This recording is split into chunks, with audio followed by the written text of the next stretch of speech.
November 1944, Aachen, Germany. The acoustic landscape of the war is different here. It is not the boom of artillery or the scream of the Nebelwerfer that dominates the air. It is the grinding, the low, agonizing, mechanical groan of metal eating metal. Inside the hollowed-out shell of a locomotive depot, the wind howls through the shattered glass of the skylights, carrying the freezing mist of the Rhine Valley. Oberfeldwebel Kuno Detlefsen stands with his back to the wind. He is 52 years old, a man carved from the black forest timber of his home near Stuttgart. Before the uniform, before the freezing mud, he was a master clockmaker who transitioned to high-performance engines at Daimler-Benz. His world is a world of microns. He breathes in tolerances. He dreams in gear rate. To his left sits a tiger eye. It is a magnificent, dying beast. Kuno runs a hand over its cold flank. The transmission is shattered. To fix it, he needs a specific gear, machined from hardened Krupp steel, fitted by hand to the unique wear pattern of this specific tank. The part does not exist. The tiger is not just broken, it is terminal. It is a king dying of a heart attack, and there are no donors. To his right, the enemy works. Private First Class Ilya Storn is 21. He is from Flint, Michigan. He does not look like a mechanic. He looks like a farmhand who wandered into a factory. His uniform is unbuttoned, greasy, and hangs loosely on his frame. He chews gum with a rhythmic, bovine indifference that makes Kuno's teeth ache. Elias is standing over an M for Sherman. The tank is a wreck. It has taken a hit to the rear. The engine casing is cracked, and the fuel pump is a twisted knot of aluminum. By Kuno's standards, this machine is scrap. It should be melted down and mourned. It is a corpse. Kuno watches the American closely. He expects Elias to pull out a caliper. He expects him to check the blueprints. He expects the furrowed brow of a man facing a complex engineering problem. But Elias does not have calipers. He has a wrench and a crowbar. Elias walks over to the corner of the depot.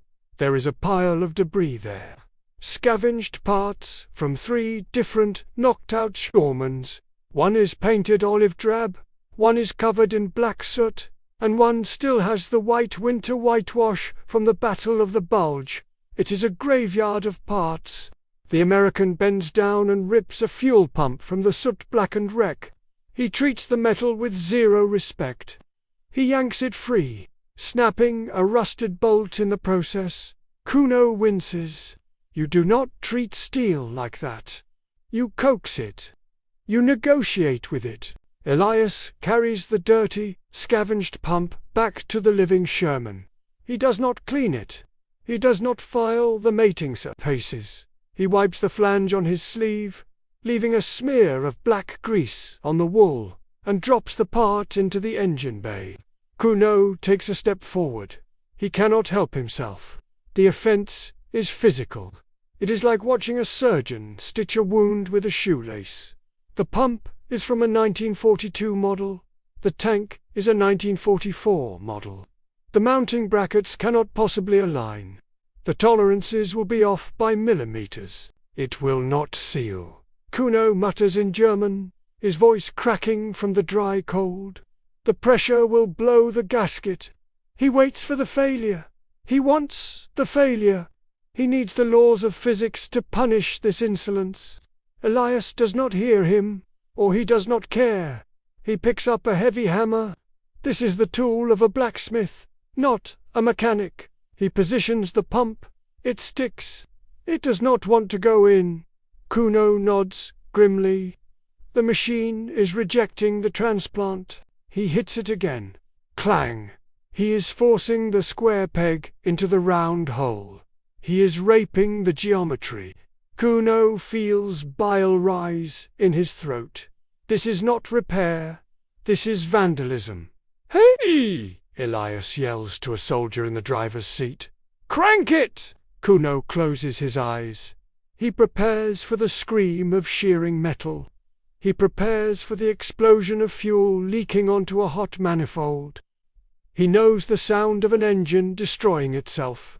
He has heard it 1,000 times on the test benches in the starter motor whines, a high-pitched straining sound. Whine, whine, whine. The engine coughs. It spits a cloud of black smoke that fills the depot, smelling of unburnt gasoline and raw crude. And then it catches, chug, dash, chug, dash, chug, dash, roar. The sound is ugly.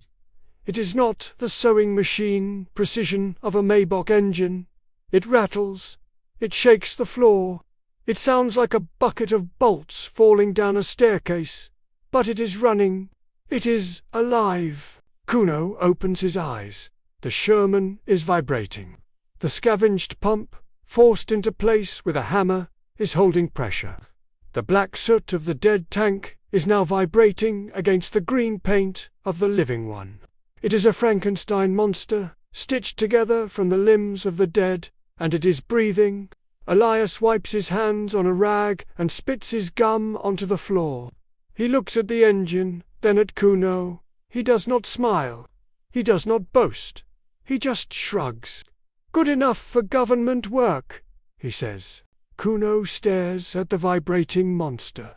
He looks at his tiger, the silent, beautiful, immobile king. He realizes then that the tiger is not a weapon of war. It is a museum piece. It was built for a world that appreciates perfection. But the world does not want perfection anymore. It wants volume. It wants good enough. Kuno looks at the Sherman and sees the future. It is a future of mediocrity. He feels a sensation of absolute vertigo. The Americans did not defeat the Wehrmacht with better tactics. They did not defeat them with bravery. They defeated them with the terrifying, zombie-like ability to refuse to stay dead. You kill a tiger, and it is gone forever. You kill a Sherman, and its liver goes into the next tank, its heart into a truck, its eyes into a jeep. Kuno sinks onto a crate.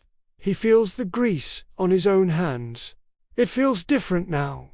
It feels pointless.